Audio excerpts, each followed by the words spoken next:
त्रिदलं त्रिगुणाकारं त्रिनेत्रं च त्रयायुधं त्रिजन्मपापसंहारम् एकबिल्वं शिवार्पणम्। त्रिशाखैर्बिल्वपत्रैश्च आच्छिद्रैकोमलैः शुभैः तव पूजा करिष्यामि एकबिल्वं शिवार्पणम्। कोटिकन्यामहादानं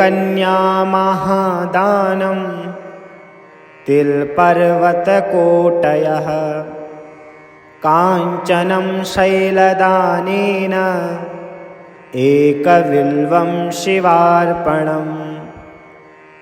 काशीक्षेत्रनिवासं च कालभैरवदर्शनम् प्रयागे माधवं दृष्ट्वा एकबिल्वं शिवार्पणम्।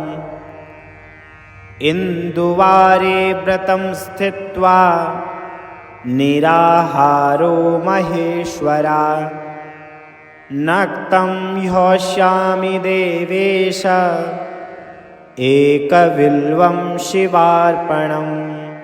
रामलिङ्गप्रतिष्ठा च वैवाहिककृतं तथा तटाकानि च सङ्घानम् एकबिल्वं शिवार्पणम्।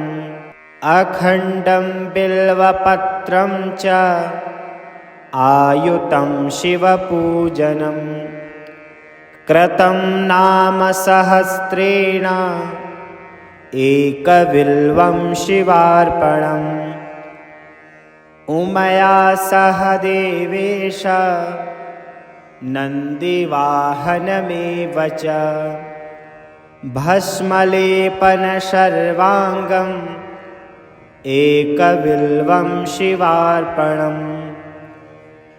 सालग्रामेषु विप्राणां तटाकं दशकूपयो यज्ञकोटिसहस्रस्य एकबिल्वं शिवार्पणम्।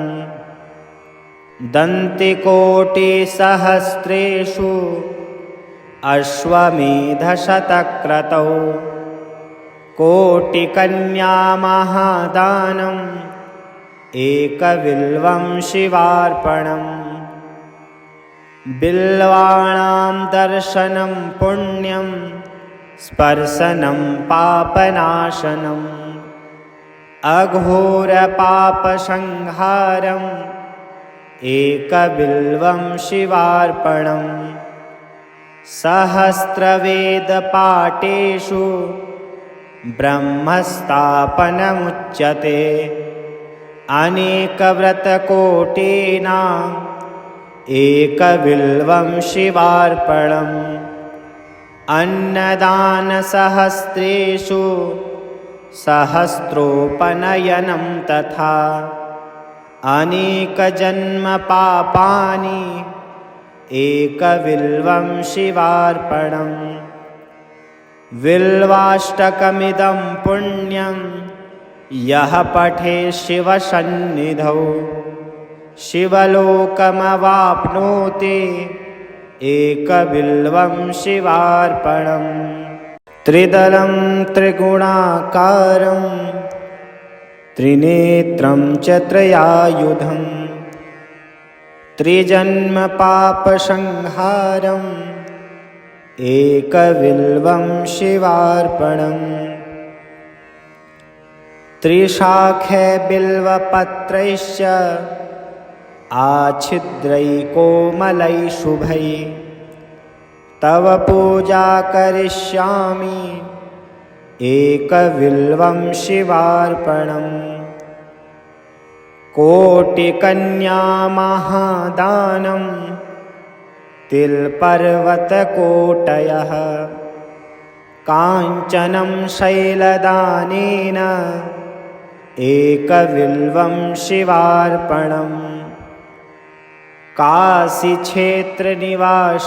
च कालभैरवदर्शनम् प्रयागे माधवं दृष्ट्वा एकबिल्वं शिवार्पणम् इन्दुवारे व्रतं स्थित्वा निराहारो महेश्वरा नक्तं ह्योष्यामि देवेश एकबिल्वं शिवार्पणम् रामलिङ्गप्रतिष्ठा च वैवाहिककृतं तथा तटाकानि च शङ्घानम् एकबिल्वं शिवार्पणम् अखण्डं बिल्वपत्रं च आयुतं शिवपूजनं कृतं नाम सहस्रेण एकबिल्वं शिवार्पणम् उमया सह देवेश नन्दिवाहनमेव च भस्मलेपनशर्वाङ्गम् एकबिल्वं शिवार्पणम् सालग्रामेषु विप्राणां तटाकं दशकूपयो यज्ञकोटिसहस्रस्य एकबिल्वं शिवार्पणम् दन्तिकोटिसहस्रेषु अश्वमेधशतक्रतौ कोटिकन्यामहादानम् एकबिल्वं शिवार्पणम् बिल्वाणां दर्शनं पुण्यं स्पर्शनं पापनाशनम् अघोरपापसंहारम् एकबिल्वं शिवार्पणम् सहस्रवेदपाठेषु ब्रह्मस्थापनमुच्यते अनेकव्रतकोटीनाम् एकबिल्वं शिवार्पणम् अन्नदानसहस्रेषु सहस्रोपनयनं तथा अनेकजन्मपापानि एकबिल्वं शिवार्पणम् बिल्वाष्टकमिदं पुण्यं यः पठे शिवसन्निधौ शिवलोकमवाप्नोति एकबिल्वं शिवार्पणम् त्रिदलं त्रिगुणाकारं त्रिनेत्रं च त्रयायुधं त्रिजन्मपापसंहारम् एकबिल्वं शिवार्पणम् त्रिशाखैर्बिल्वपत्रैश्च आच्छिद्रैकोमलैः शुभैः तव पूजा करिष्यामि एकबिल्वं शिवार्पणम् कोटिकन्यामहादानं तिलपर्वतकोटयः काञ्चनं शैलदानेन एकबिल्वं शिवार्पणम् काशीक्षेत्रनिवासं च कालभैरवदर्शनम् प्रयागे माधवं दृष्ट्वा एकबिल्वं शिवार्पणम् इन्दुवारे व्रतं स्थित्वा निराहारो महेश्वरा नक्तं ह्योष्यामि देवेश एकबिल्वं शिवार्पणम् रामलिङ्गप्रतिष्ठा च वैवाहिककृतं तथा तटाकानि च शङ्घानम् एकबिल्वं शिवार्पणम् अखण्डं बिल्वपत्रं च आयुतं शिवपूजनं कृतं नाम सहस्रेण एकबिल्वं शिवार्पणम् उमया सह देवेश नन्दिवाहनमेव च भस्मलेपनशर्वाङ्गम् एकबिल्वं शिवार्पणम् सालग्रामेषु विप्राणां तटाकं दशकूपयो यज्ञकोटिसहस्रस्य एकबिल्वं शिवार्पणम् दन्तिकोटिसहस्रेषु अश्वमेधशतक्रतौ कोटिकन्यामहादानम् एकबिल्वं शिवार्पणम् बिल्वाणां दर्शनं पुण्यं स्पर्शनं पापनाशनम् अघोरपापसंहारम् एकबिल्वं शिवार्पणम् सहस्रवेदपाठेषु ब्रह्मस्थापनमुच्यते अनेकव्रतकोटीनाम् एकबिल्वं शिवार्पणम् अन्नदानसहस्रेषु सहस्रोपनयनं तथा अनेकजन्मपापानि एकबिल्वं शिवार्पणम् बिल्वाष्टकमिदं पुण्यं यः पठे शिवसन्निधौ शिवलोकमवाप्नोति एकबिल्वं शिवार्पणम् त्रिदलं त्रिगुणाकारं त्रिनेत्रं च त्रयायुधं त्रिजन्मपापसंहारम् एकबिल्वं शिवार्पणम् त्रिशाखैर्बिल्वपत्रैश्च आच्छिद्रैकोमलैः शुभैः तव पूजा करिष्यामि एकबिल्वं शिवार्पणम् कोटिकन्यामहादानं तिलपर्वतकोटयः काञ्चनं शैलदानेन एकबिल्वं शिवार्पणम् काशीक्षेत्रनिवासं च कालभैरवदर्शनम् प्रयागे माधवं दृष्ट्वा एकबिल्वं शिवार्पणम् इन्दुवारे व्रतं स्थित्वा निराहारो महेश्वरा नक्तं ह्यौष्यामि देवेश एकबिल्वं शिवार्पणम् रामलिङ्गप्रतिष्ठा च वैवाहिककृतं तथा तटाकानि च सङ्घानम् एकबिल्वं शिवार्पणम् अखण्डं बिल्वपत्रं च आयुतं शिवपूजनं कृतं नाम सहस्रेण एकबिल्वं शिवार्पणम्